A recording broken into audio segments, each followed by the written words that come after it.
So I want to welcome you. Thank you. I want to welcome everybody to our next episode of our veteran learning series, Cracking the Code, Deciphering a Job Description. Heroes Make America started these learning series for those in the military community that are looking just to improve a little bit and learn some tips on how to apply for jobs, how to decipher the job description, how to update your resume, and basically learn just some tips and tricks on how you can better be prepared for your next career in the civilian industry. So welcome again. I want to take a few seconds. My name is Amy Thomas. I am the National Director of our Military and Veterans Initiatives at the Manufacturing Institute, and I oversee our Heroes Make America initiative. Let's see. So I just want to go through a few general participation guidelines as we go through the event today. As you could heard and saw, the event is being recorded, and we'll send it to you as part of an event recap email so that you can reference back and rewatch certain sections of the presentation if you need to, and just get a quick update before you submit your job application. We are going to have all the participants on mute as we go through the event today. We will have time at the end for a Q&A session, but if you have a question that you'd like to ask, you can drop it in the chat feature, which on my screen is on the top, but on your screen it might be in the lower portion, but you can drop your questions in the chat, and we will get to them at the Q&A session at the end of the presentation. I want to talk a little bit about our Heroes Make America initiative for those of you on the call today that may be unfamiliar with Heroes Make America. So we started back in 2018 as a Department of Defense SkillBridge training program, and we launched with a production training. So really looking at how can we connect the military community to the manufacturing industry. We were going to do that training program for a year as a pilot and see how things went. That quickly escalated after we graduated our first class, and then we were rapidly expanding across the country. So we'll get into our training programs in a minute that we have across the country, but not only do we have SkillBridge training programs in production, logistics, and mechatronics, but we also host events like these, whether it's Heroes Connect events, connecting you with the manufacturers directly that are hiring. So we spotlight manufacturers just like we did with Saint-Gobain yesterday. And you can learn about the company, their benefits, the jobs that they have open, hear from veterans that work for them. We also do these types of veteran learning series, not only for veterans, but we have a series for employers too, an employer learning series, helping them better attract and hire from the military community. And finally, we launched virtual and in-person career fairs. We launched those this year, and they have been highly successful. Our next career fair, which will drop a registration in the chat here in a little bit, will be November 3rd, so next Friday. So today you'll hear all about how to get yourself ready, how to read the job description, get your resume updated and apply. And then next week on Friday, you can attend our virtual career fair and hear about from all these great companies and start applying. This is our team across the country. We have a very talented and passionate team across the country that is all directly affiliated with the military, whether they're a military spouse like myself, a retiree, or still active in the service. So we have a very small but mighty team across the country here to assist you. As you can see, our training programs, we have certified production technician training programs at Fort Riley in Kansas, and we also have a 100% remote training program, as well as a certified logistic technician at Fort Liberty, North Carolina, and Fort Stewart, Georgia. As well as launching in January, we will have 2 virtual pathways. So you could take our certified logistics technician or our certified production technician, no matter your location. Just need to have access to Wi-Fi and a laptop, and you can take one of our SkillBridge training classes. And finally, our mechatronics is currently being taught in Texas. So they're at Fort Cavazos, Texas, and in January, we will expand to San Antonio, Texas. So lots of avenues to get the skills needed to enter or transition into your next civilian career. So just want to highlight, and we'll show these at the end. We'll come back at the end of the presentation and talk through these a little bit. But our next event's coming up. So the virtual career fair that I mentioned next Friday, and then we have a couple of Heroes Connect events coming up featuring Amazon and WestRock.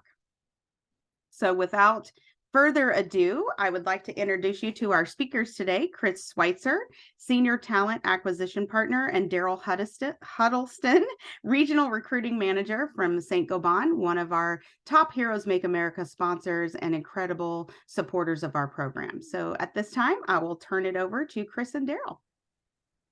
Hello, everyone.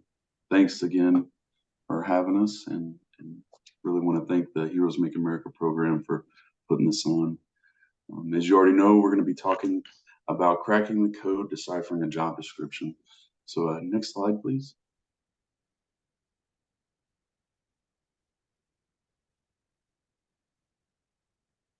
And for today's agenda, we'll do a quick introduction, talk about preparation, mission focus, go over cracking the code, skills spotlight, cultural information and insights, understanding and conveying what experience matters, and do a conclusion wrap up.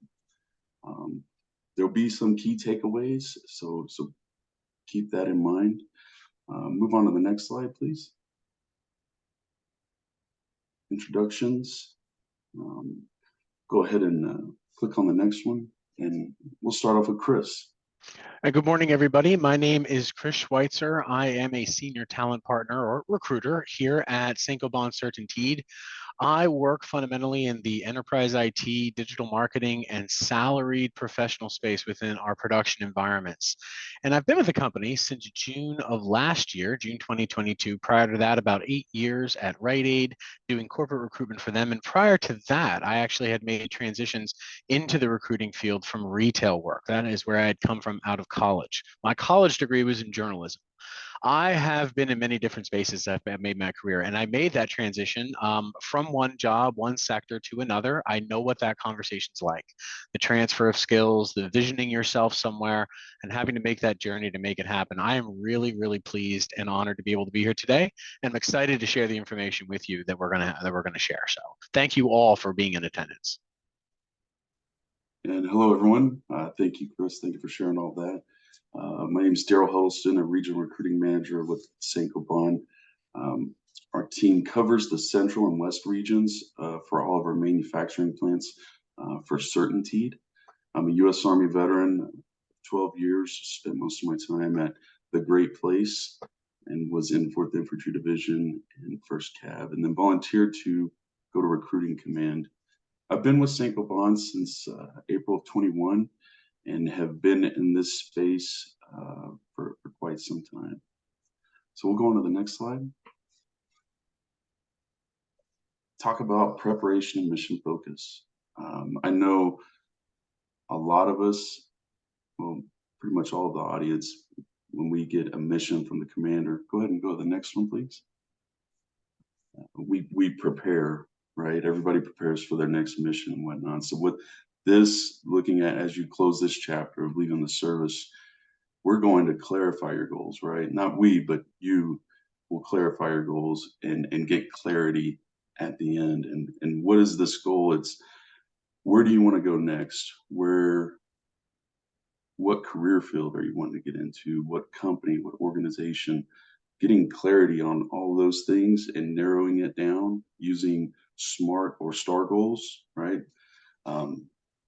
Set the goal, think, act, and review. So once you review, we go over and review the job description, you understand it, and you know how to tailor your resume. And talking about tailoring your resume, we're not going to wear a dress uniform out to the field, right? So when you're looking at a company, adjust your resume according to that job description, right? What's relatable to that piece. So once we've identified that, we'll close that feedback loop. So once you have acquired that and achieved that interview, look for that feedback. What can you do to get, what do they call that? It's not target practice, zeroing your weapon. It's like zeroing your weapon. You get that clarity, you get that feedback, and move on to the next target.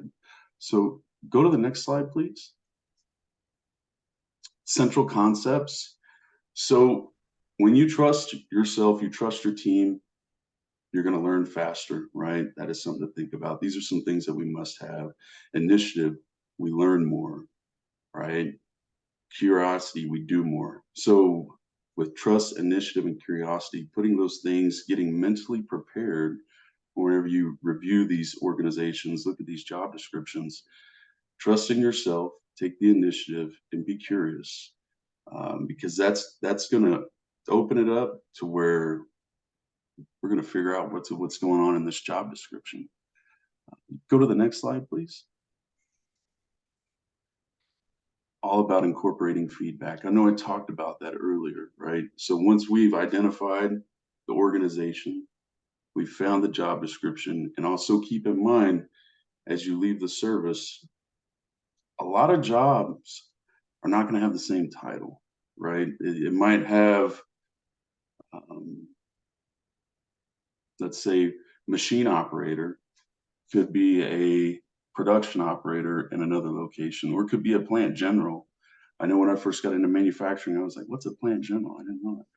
But what it was is somebody that works on the floor and pretty much can do a little bit of, it's an entry level role, and then you work your way up into different positions.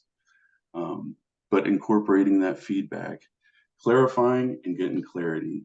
Feedback is that clarity, getting that understanding, that key takeaway from how that interview go, right? And so going on to the next slide, I will pass it on to Chris. Thank you very much. Appreciate that. And some critical concepts there. Before we get into cracking the code, let's kind of summarize a little bit. And we can hold on this slide here because this is perfect. As we start to take a look at the JD, we have to understand at each stage of our search why we are doing what we are doing.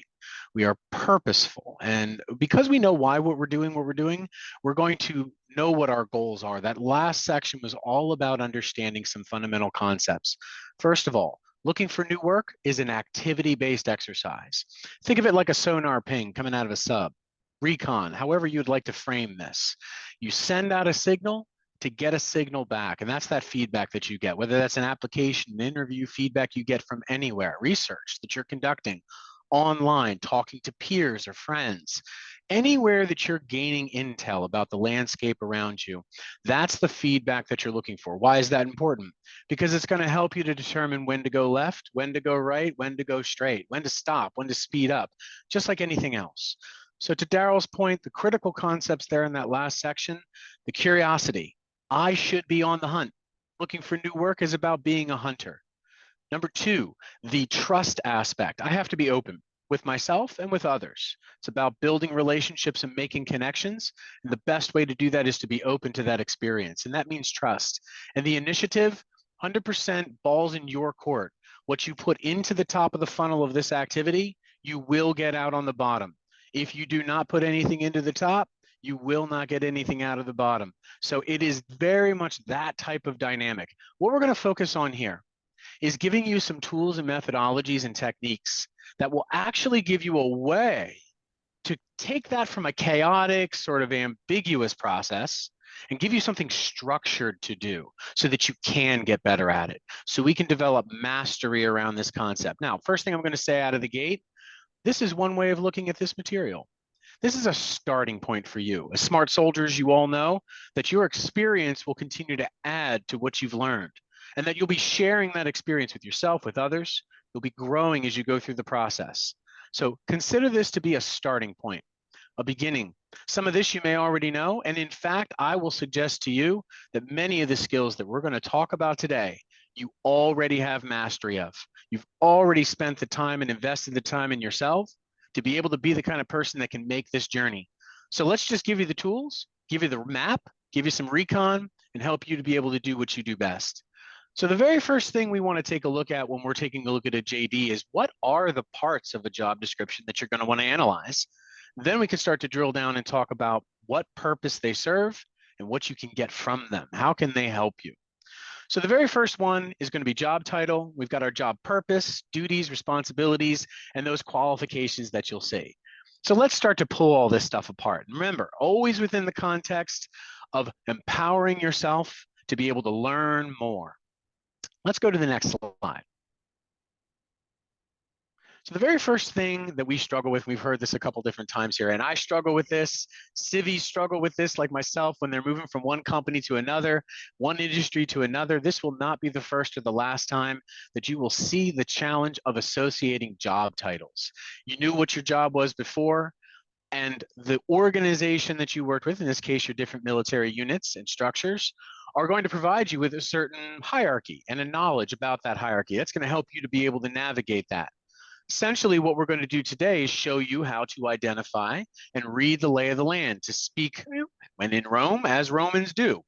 So the very first thing you want to do is be able to develop a technique that's going to help a job title associate with the duties. What do they mean when they say, to Daryl's point, production engineer versus a manufacturing or machine operator? It might be the same thing. How do we find out? And how do you go about looking at all those jobs out there and whittling them down so you're not wasting your time? Let's go to the next slide and take a look at how that might work. This is a process, and I assume everybody's going to have access to this recording, so you may feel free to come back to this and work this process. And I assure you, you do this enough times, it'll become second nature. Some of you may have already done it. The very first thing to do is to take a look at a job posting. That's what you're going to want to find. How do you do that? Go to your favorite job board, doesn't matter where it is, and just enter in a job title as you understand it. Maybe it's a current job that you have. Maybe it's a job you've already seen in your search that you're interested in. Now, just enter in the title. Don't enter in anything else. And then see what comes up. Do you see anything new? What's familiar? What is not familiar? In this case, what we're going to do is we're going to take a look at the things that are not familiar. Now, if there are any target employers that you have in here, of course, you can focus around those target employers. But the key concept here is you're not looking to cut things out. You're looking to grow your pie. What is happening here is you're not whittling down. You're at the top of that activity list. You want as many options as you could viably or materially really pursue. But you also want to know that they're the right options. So once you've got this list of job titles, take a look at those things that are different. And then take a look at the descriptions. What do they say? Do they make sense? To this, you can even go and take a look at view similar jobs. There are features that are on job boards like Monster, Indeed, or LinkedIn, depending on where you're looking. And even certain companies will have view similar jobs. They know that people have this challenge, and those tools can help you to locate similar jobs. But you want to drill into those descriptions, right? Typically, when you put in a job description, a website is going to have algorithms that understands what those jobs attach to. Benefit from that. Benefit from that technology and use it as a search tool. Once you've looked over 5 or 6 different jobs and you familiarized yourself with what those titles mean, you can actually now use those titles in another search. Now, instead of one job, you've got 4, 5, or 6 job titles that could potentially line up with what you're looking for. And again, it all starts by putting in a job that you know, looking at the list of jobs that come up, perceiving something either because the job title or the company or the location is of interest to you, and then taking a look at the description to see what it says. What do they really mean by job title? And then once you get a sense of what a company or an industry might call a particular job, you can add that to your intelligence list. And now you do know what those job titles mean. Every board's a little bit different, how they show this information. And remember, the key piece here is to throw as many different options as you can into the top of the pile. The more options you have, the more opportunity you'll have and chances you'll have to be able to land a great role. Let's move to the next step.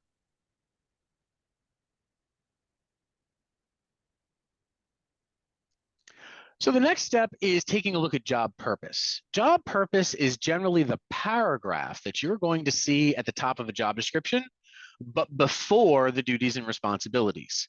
And it answers 4 basic questions: who, what, where, and why. What clients, customers, peers are you interacting with? Or who are we looking for? What actions or activities are they involved in performing? Where is that happening? What's the setting? Like all things, where something's taking place, to Daryl's point earlier, has a lot to do with what the job will be like and how you'll think about it. And then finally, why? And of all the questions that get answered, why is always the most important. because it will help you to understand the purpose and make better decisions. So this is the critical piece. Once you've answered everything else, it's time to think about the why behind the what. And this job purpose can help us to do that. Let's take a look at an example. Go to the next slide. So this is literally a job purpose broken into 3 paragraphs. At the top, we're seeking experience, highly motivated, hands-on, results-oriented professional. That's who we're looking for. They pursue projects which require experience and judgment to deal with a variety of variables. Well, that's a little bit about what that person's like, and what the person's like is also a little bit about who they're looking for. So who and what, right? And of course, what and who will be tied together because what we're looking for is a person. What we're looking for are skills. So the who and the what will always be tied together. Now we have projects are designed to assist the plant departments in improving safety, quality, service, so on and so forth. You can read. This is the where and the why. It tells you, well, it's taking place in a plant. And it's about projects. And it's about improving safety and quality and service and production. And of finding a way for those projects to do all that. And we're going to have to reduce costs and so on and so forth. Okay, well, that tells me where this is happening, why they want this work to be done.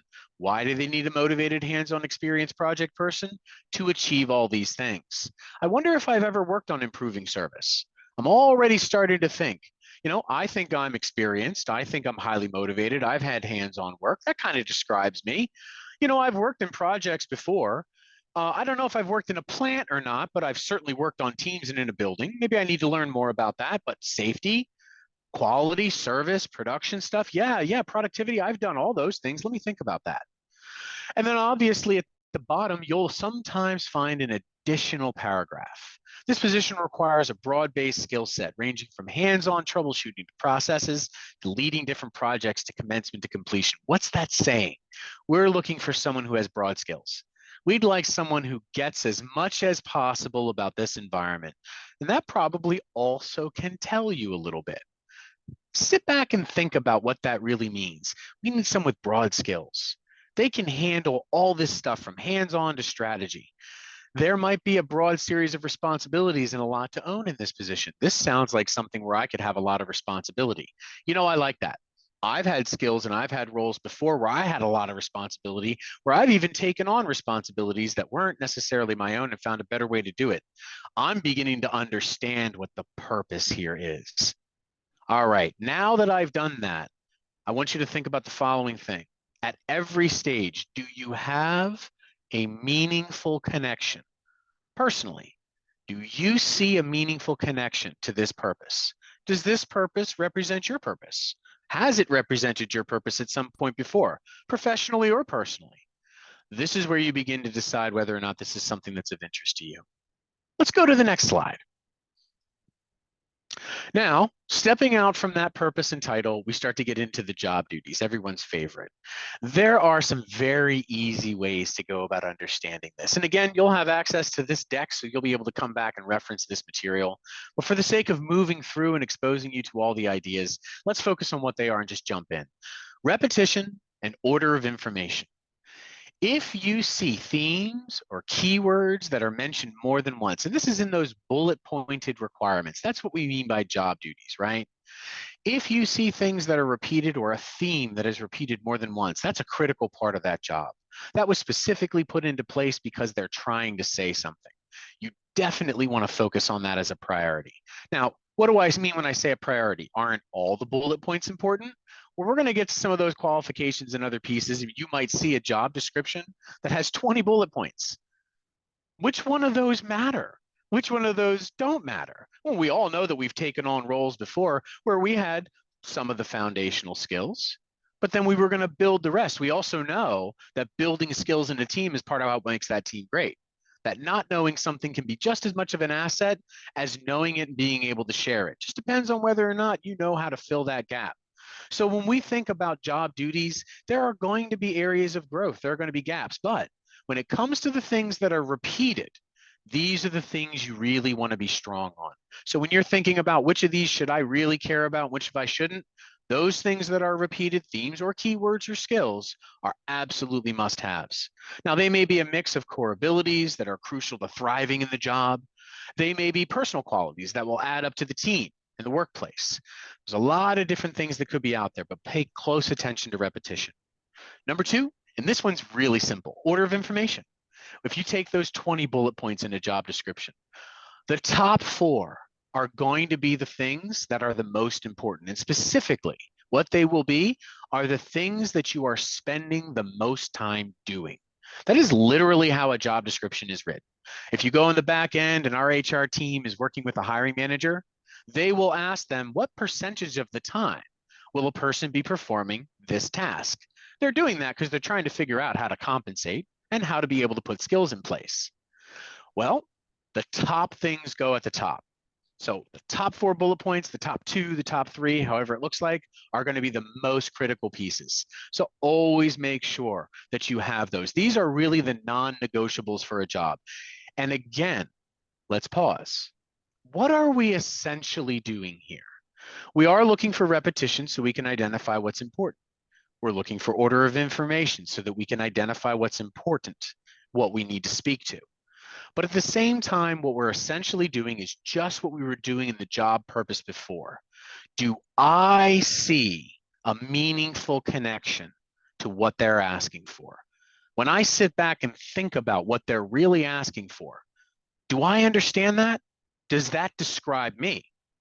However I would see that, what's my vision? If you have not made a meaningful connection, it's going to be very difficult to demonstrate how that meaningful connection is for someone else. So that's what we're doing when we're using these skills. Let's go to the next slide then. Now, of course, as you're deciphering those job duties and we're talking about that meaningful connection, here are some questions that can help you to be able to figure that out, right? What are the questions I ask myself for a meaningful connection? Do I have experience in completing the tasks materially, fundamentally? Have I done it? Do I get it? Do I even understand what they're talking about? And have I done that in some way, shape, or form? Number 2, how did I carry that out? Does it look like it's in a similar way? You know, thinking about that job purpose and where this is taking place. Did I do this in the same way that they're thinking of doing it? What was the result? Were you good at it? Did you succeed? And then, I mean, this is partially part of the 4th bullet point. How'd you feel about it? For every job, there are going to be things you love to do, and there are going to be things you kind of like doing. There are going to be things you don't mind doing. And then there are going to be things you hate doing. And this is true for every job that you'll have. So when you're taking a look at a job and you're thinking about how do you feel about that experience? Is the number 1 bullet point that they have in this job something that you know how to do? Yeah. Is it something you've done before? Sure. Did you like doing it? Absolutely not. I hated it. Well, that might not be the job for you because most of the time you're going to be doing this thing that you really don't like to do. Again, this can help you, right? You take a look at that repetition, that order of importance, asking these questions, and you can really have a structure, something you can repeat again and again and again by rote to understand, is this really something that I connect with? And it can help you to now begin to eliminate some of that list of jobs that you built out as we were doing the job title search. So between the last slide and this is your methodology for how you can go about deciphering those job duties. And most importantly, once you've deciphered them, building a connection and deciding, is this something I want to pursue? Because remember, we're all about that initiative. Everything we're doing here is about deciding what we're going to hunt, not just what we think about something, but what actions we're going to take. This ensures that we're going to be taking those actions around things that actually matter or could produce a result. Let's go to the next slide. Now this brings us into qualifications, required, preferred. These are always interesting. And I will tell you that even as a recruiter, these are some of the things that there is the most flexibility around. I've seen jobs that say we required college degrees get offered to people who didn't have them. I've seen positions that say 3 to 5 years of experience get offered to someone with 15. I have seen people align themselves with roles because of their own individual considerations that the hiring manager couldn't have interpreted. So when we're talking about required and preferred qualifications, we're generally saying just that. This is what we think we need. We could be wrong. We're open to be educated through the process about how this might not be the whole story, but This is what we think we need. And we could need these things for any number of reasons. Let's go back to that college degree. Oh, I have to have a college degree for this job. Is that because you actually have to have a college degree for that job? Or is it because they would like you to have a college degree for that job because the purpose of that job, in addition to getting the job done well, is to grow to the next job, which might require a college degree. And they would like to be able to have that person be ready to make that jump. You'll see all kinds of things that could come up. So rule number one, the employer lists these skills and traits required for ideal candidates in their mind, not necessarily as an absolute. It is essential to have maximum experience with the must-have skills. If you see those required, you should absolutely treat them that way. But if you've built a really meaningful connection between the job purpose and the duties and responsibilities, and you take a look at the qualifications and you say, I've done great in a job like this without ever having a college degree, apply to that job. Swing at that pitch. Swing at the curveballs. Swing at the pitches that come at the edges of the plate. Take a risk on something. That's an intelligent risk to take. And it might give you an opportunity to be able to engage and make your case. So you do want to focus on those required skills. You absolutely want to speak to them on your resume. Just like those other bullet points and the repetition things that we think are important, you want to speak to those required skills. Now let's talk about preferred. Preferred skills are just that, they're preferred. These are things that we'd like a person to have, but they don't absolutely have to have. And for those preferred skills, we absolutely could find multiple ways to search for them. What's an example of that? Preferred 3 to 5 years in a manufacturing environment to be a production operator. We prefer that you've been in a manufacturing environment. Why would they prefer that? You could do production, you could do machine operating anywhere. Why would they say they prefer production environment? Well, probably because there are certain nuances and details that are unique to production. And if they can find a person who's been in those spaces, well, they can get that person up to speed a lot faster. And they can be mission ready a lot faster. And everybody would like that. But that's not the only way that it could go. They may find someone who, although they could get up to speed faster, in the overall, they'll never get up to as much of a speed or as great of a growth arc as a person who maybe needed a little bit more learning in the beginning, but really fundamentally was a better overall fit for the job. There's a lot of ways that things can get solved. So this is my message to you about qualifications. You do want to take seriously what we're saying we're looking for. And you do want to think about competing with other candidates and applying to jobs that you have most of these. But if you've made a meaningful connection through purpose and duties, do not restrict yourself from applying no matter what you see here, because there are multiple ways to solve for qualifications. Now, there are a few examples that are not true here. Technical skills. Let's say if you're going to go work as a programmer in IT, I submit to you there's no amount of enthusiasm that would allow you to just know a computer programming language, of course. So some of the skills can apply in the space, but I don't ever want you to feel like there are limitations here. These are things that I want you to be able to look at, take seriously, and speak to, but do not feel that they need to knock you off your spot. Growth opportunities are some of the best opportunities that are around. And each and every one of you went from doing something that you couldn't do to something you could, and you know how to make that journey. All you need to be able to do is make that case for yourself. Let's go on to the next slide. And I think that takes us into the skill spotlight section. Daryl, I believe that's going to be for you. Yes, sir. Thank you for that information before, especially now that we go into looking at skill spotlight. You see the keywords in a job description, and Chris had talked about that quite a bit. And as we look at these, now keep in mind this job description is for somebody that's going into marketing, right? But as we look at the words, look at ones that are repeated, right? Look at, let's see, we already have collaborate, we've got create and maintain, you've got work closely with subject matter experts. That sounds like collaborating, right? Maintain, improving processes. When you look at those, think back to whenever you join the service and you're going through training, you're working with your small team, so you're collaborating on where's the next point, or what's the next phase in your mission, going from there. Thinking of what did you do when you did Monday maintenance, right? You're maintaining that equipment, things like that. So as you look at these job descriptions, kind of get your wheels turning as far as what did I do in the service that is relatable to this piece or this aspect.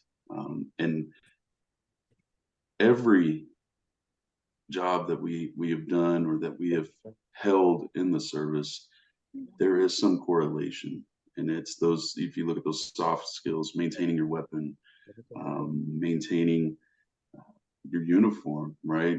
Being prepared to go to that promotion board or that soldier of the month board, making sure you not look right, but in accordance with AR 670-1, right? Things like that.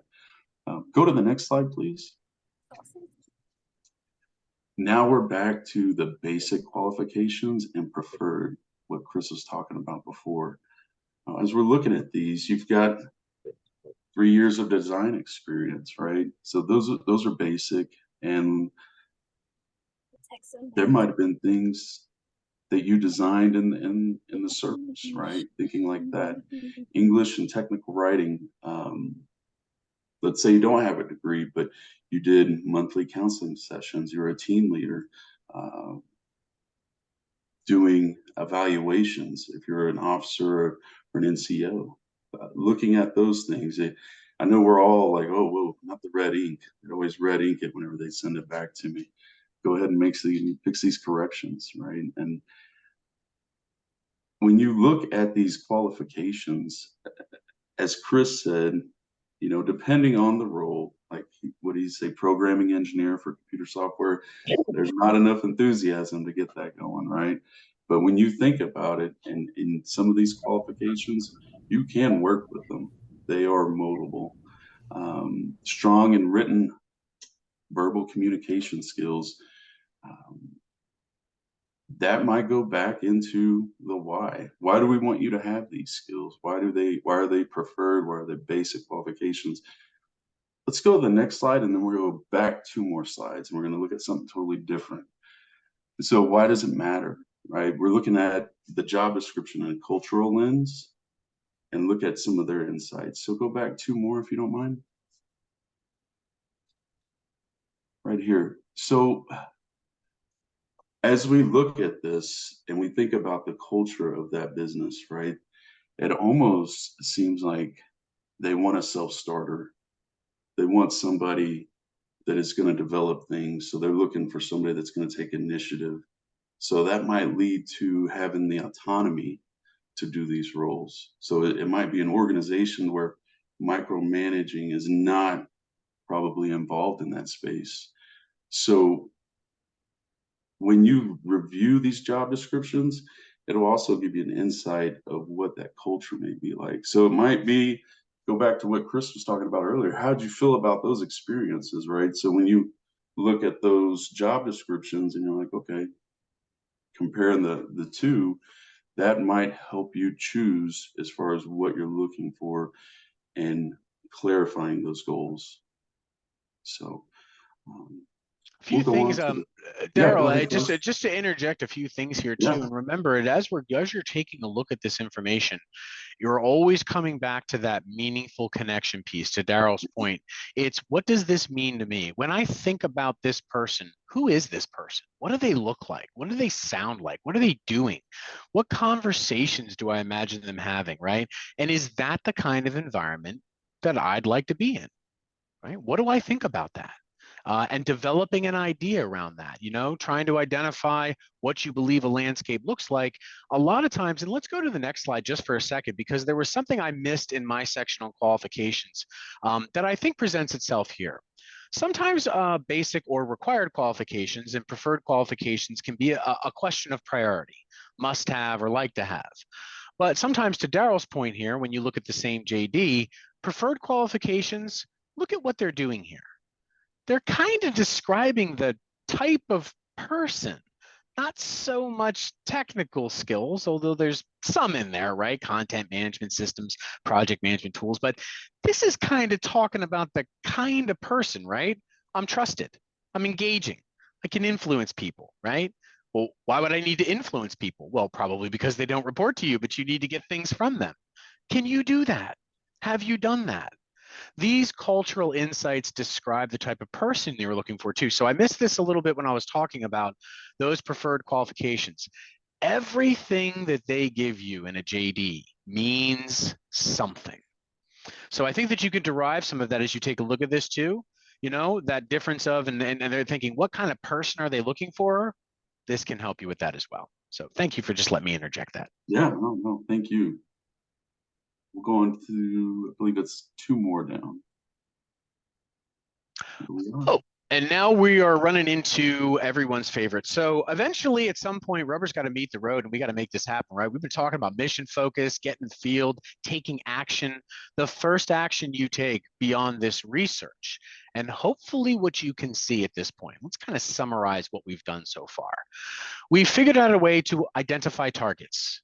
We've figured out a way to create relevance around those targets, which targets are in, which targets are out of our mission focus and what we want to achieve. Now we're going to talk about what to do with those.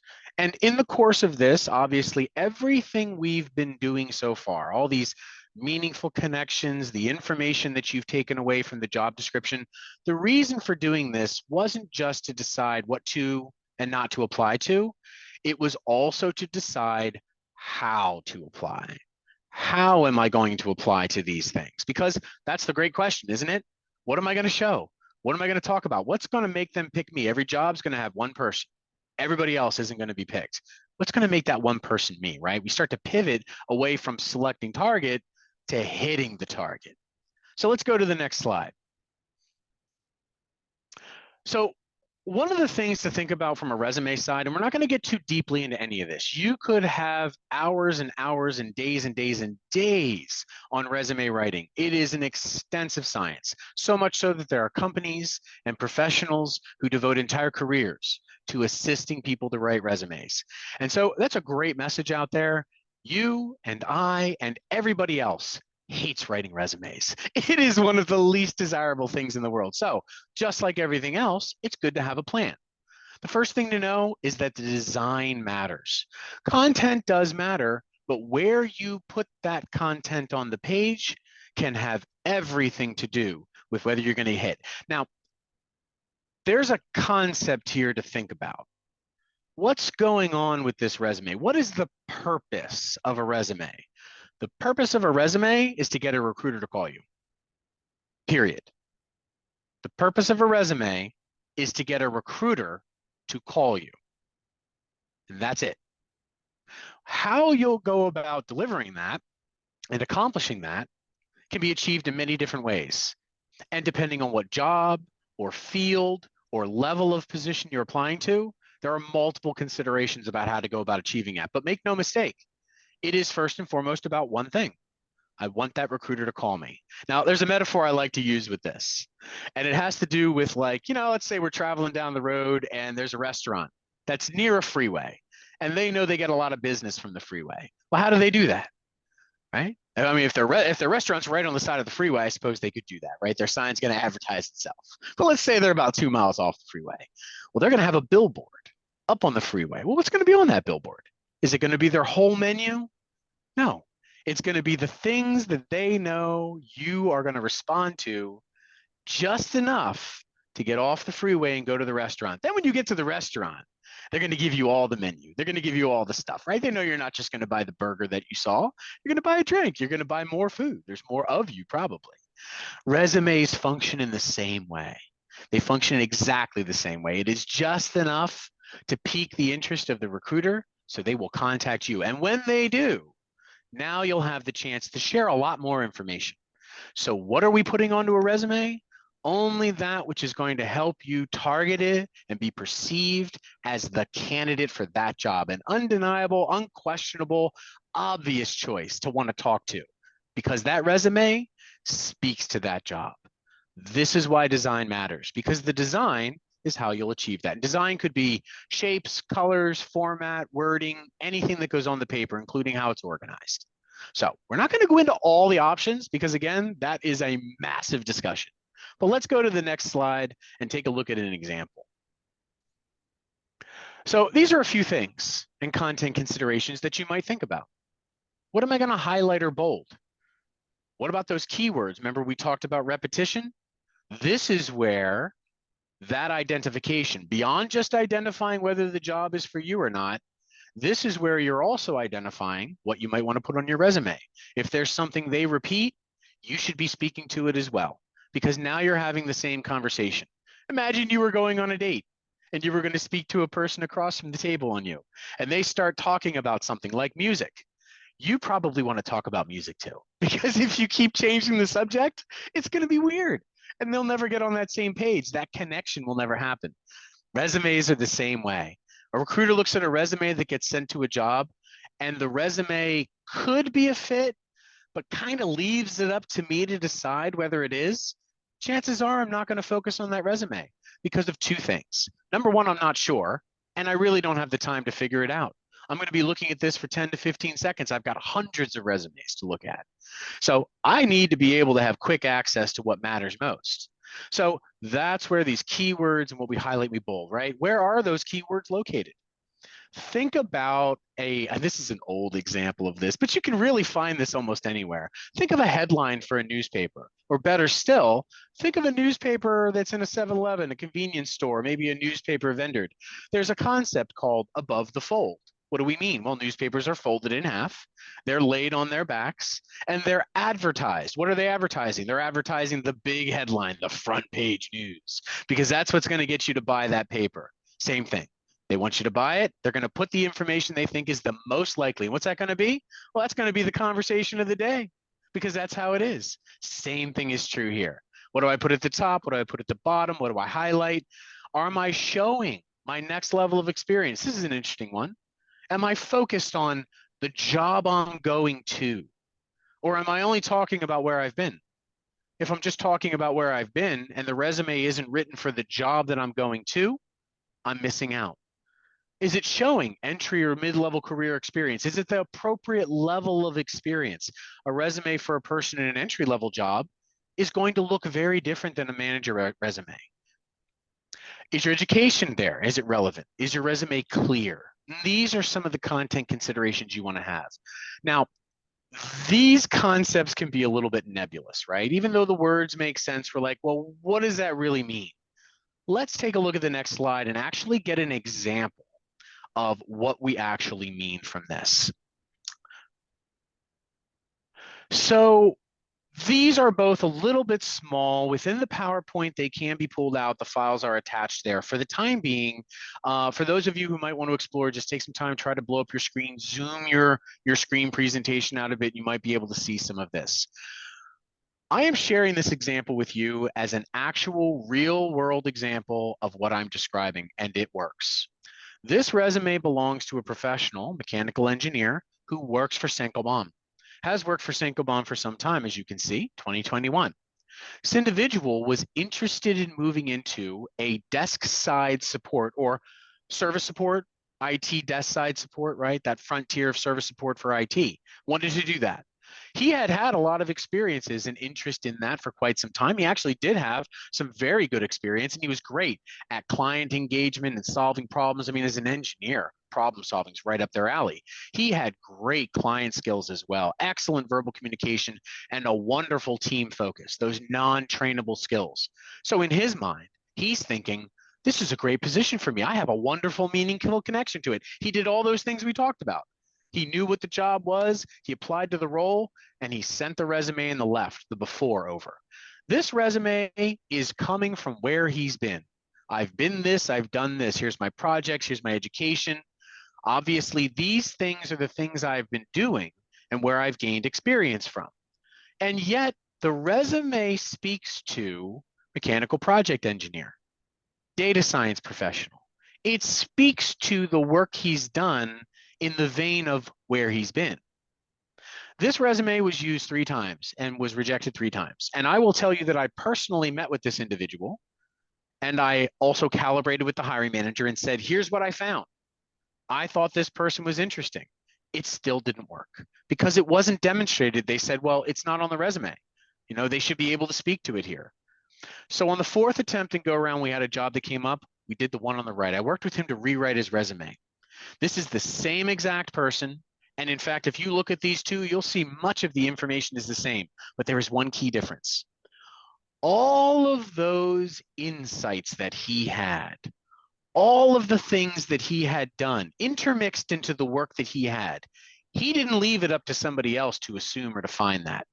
He didn't leave it up to somebody else to make the connection or run the risk that they would or wouldn't. He took those things and highlighted that experience right to the top. Bang, here you go.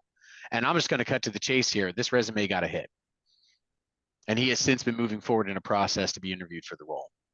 That's how it works. That's the power of speaking to the job description. He took all of those bullet pointed highlighted experience points, took it out of the bottom and the various parts of the resume, and he brought it right up to the top to say, hey, although this is all the stuff I've been doing, these are the experience I've been having, what they mean and what they look like, and why it aligns with your job. And by the way, when I show up to a conversation after you've sent out a JD that says we want these things, and I come back to you and I reverberate that back to you and say, message received, I have these things. The first thing that you have is respect, because you feel that you are now communicating, I am heard. Any relationship that cannot start from the foundation of being heard doesn't work. This is why structuring your resume and format can make a difference. Now, this is one example. Few things about this example. This person is a mid-career professional. You'll see that they did not take their education and put their education to the top of the one that's on the left, because their education actually was not the most relevant part of the resume, even though they have it and the job did call for it. But that was not the most important information. The most important information were these bullet points that they put to the top. That's what they really wanted this manager to see. This is an example of a transfer of skills resume, of what we've been talking about the whole session. Somebody who's worked in one space and embedded in that space has had experiences that can relate to other spaces, and an example of a way to be able to go forward. And you know, it's an excellent point out there from Robert. Robert, I can see your comments in there about the before seems a little bit more vibrant than the after. That's an interesting insight. It does appear to have a little bit more graphics, doesn't it? And so I'm going to speak to a point here. In every consideration we have, and Robert, that's an excellent point that you make. In every example that we have, there's always going to be one thing, and that is how you feel this document represents you. I submit to you that we could combine some of the nice graphics from the left with the organization of information on the right, and that you would get a little bit more of a blend. Now, I will also tell you that in the IT space, from a formatting perspective, and this is just true of the way it is, they really do like bland. If they see a lot of different things like that, they tend to not like that as much. Now, that's not true of all jobs. So graphical design, how you feel about it, and does it really represent who you are, what you're applying to in considerations, these are all things that kind of line up. So there's no absolute right or wrong. But Robert, to your point, how you feel about sending that out, the confidence that you have in that resume is very important, because you'll be much more confident to use it. You'll want to send that out. You'll want to share that. So I agree. I think that if you bold your name up, you could do a little bit better. I think you could obviously maybe do a little bit more graphical pieces that are in there. He did put some links and hyperlinks in there, and an example of a link to his portfolio as well. So definitely something to think about. As you take a look at these, how do you feel about them? Remember, this whole conversation is about a relationship. You are 50% of that. It may seem like the company is the more important part of that. It absolutely is not. How you feel about every insight and every step along the way. Ultimately, this resume is a representation of you. And if you do get an interview, this will be what you have to speak to, because you just raised your hand and said it is who you are.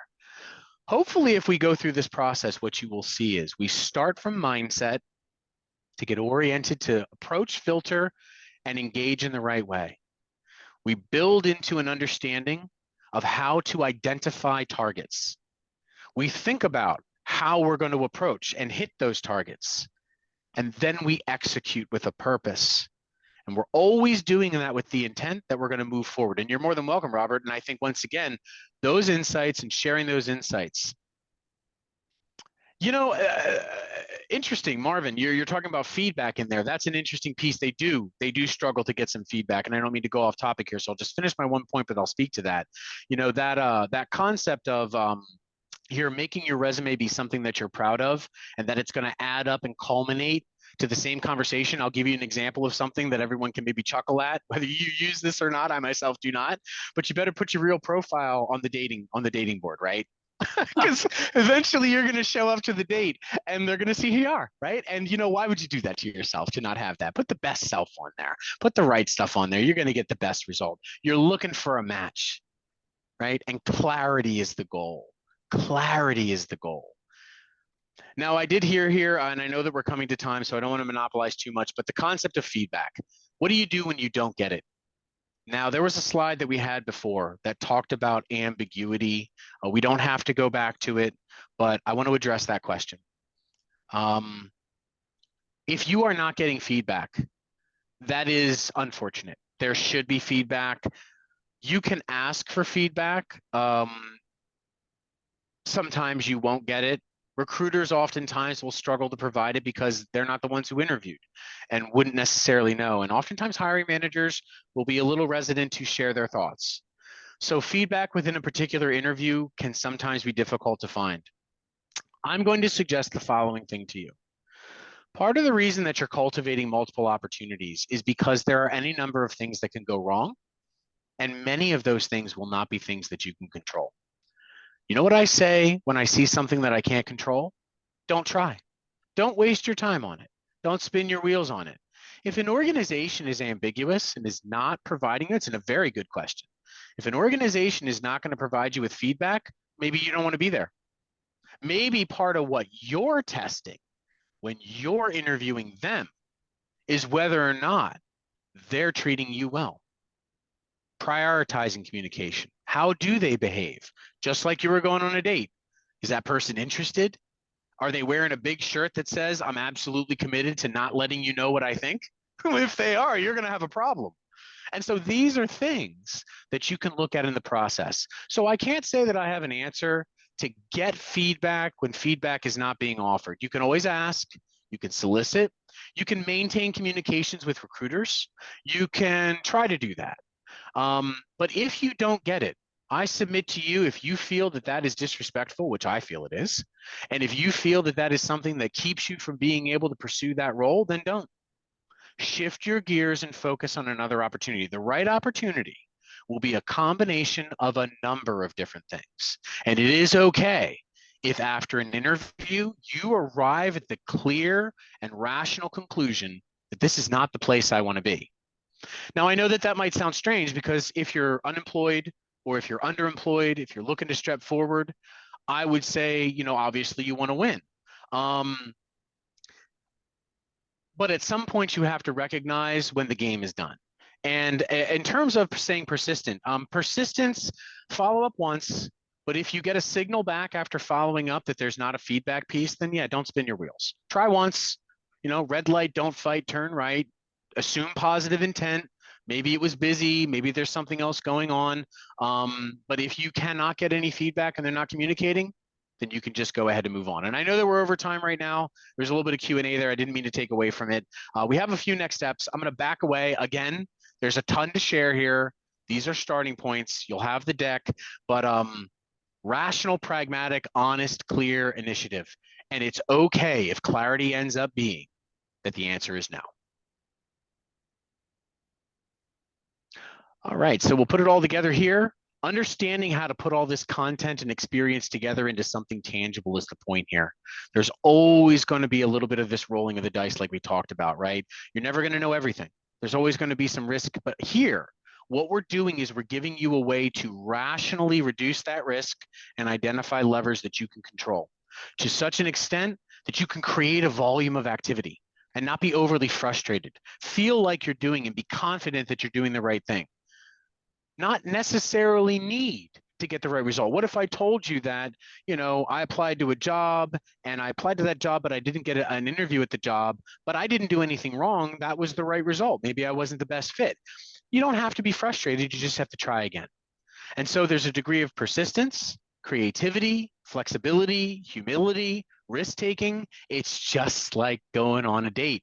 And for those of you who are married and have made the decision to step into that space and have a significant other in serious relationships, for all of you that went into the military, of course, everyone here, you never knew.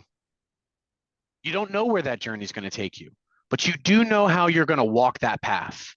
And that's what this is about. This is about giving you a way to empower, rationally, and honorably walk this path and to be able to arrive at the right conclusion. So I can't tell you that this technique is going to give you a certain number of hits, but I can tell you that the hits you get are going to be purposeful.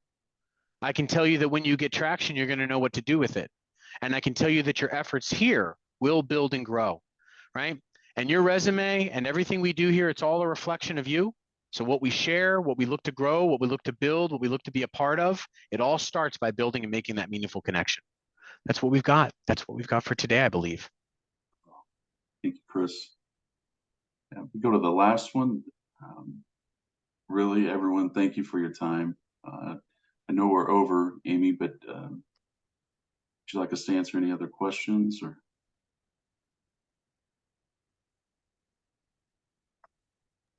One sec here. Let me come back on live. Yes. Yeah, we're over a little bit. So those of you, if you have to run off the call, you can go ahead and leave the call. And then let me check in the chat to see if we had any other questions we might want to just answer quickly. Let me see. It looks like you guys answered all of them. So I think we're in a good space. So thank you. This was very informative. I appreciate you guys taking the time to come on with us and talk through these, just, how to decipher a job description and even taking that over into the resume. So I think this is going to be a wonderful resource tool. So not only do we appreciate Saint-Gobain's sponsorship of Heroes Make America, but these excellent tips and tricks to help you better get the job. So don't forget, we have our career fair coming up next Friday, November 3rd, virtually, and Saint-Gobain will be on there. So I hope you all have a wonderful afternoon, or I guess afternoon wherever you are. But and thanks so much. Thank you. Have a wonderful day. Bye-bye.